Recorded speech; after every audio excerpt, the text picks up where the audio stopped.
We give terms and definitions and labels to things that don't really make sense, but we try to label them and give meaning and attach that stuff to them in order to it to make sense.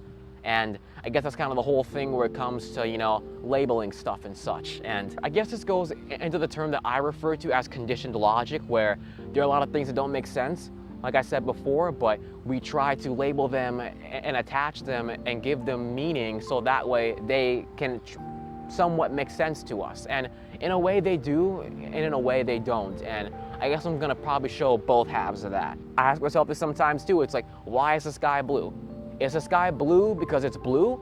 Or is it blue because some person from a very long time ago called it blue and everyone else just seemed to agree with it, and thus to everybody, or at least a majority of our population of human beings, which is about 8 billion, the sky is blue.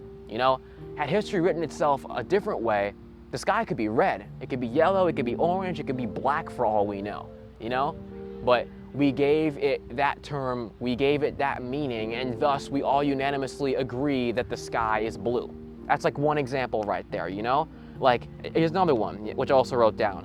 Why is 2 + 2 4? Is it 4 because it's actually 4?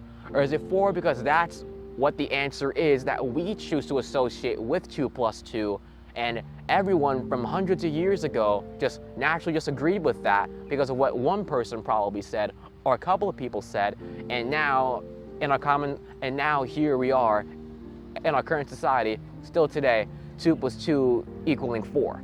I'm trying to think about it more from like a broader perspective, to where 2 + 2 could literally be anything to me. Like maybe it could be 3, maybe it could be 4, But the way that we were conditioned by society and the attachment in the labeling and the things that we give that stuff determines how we feel about it.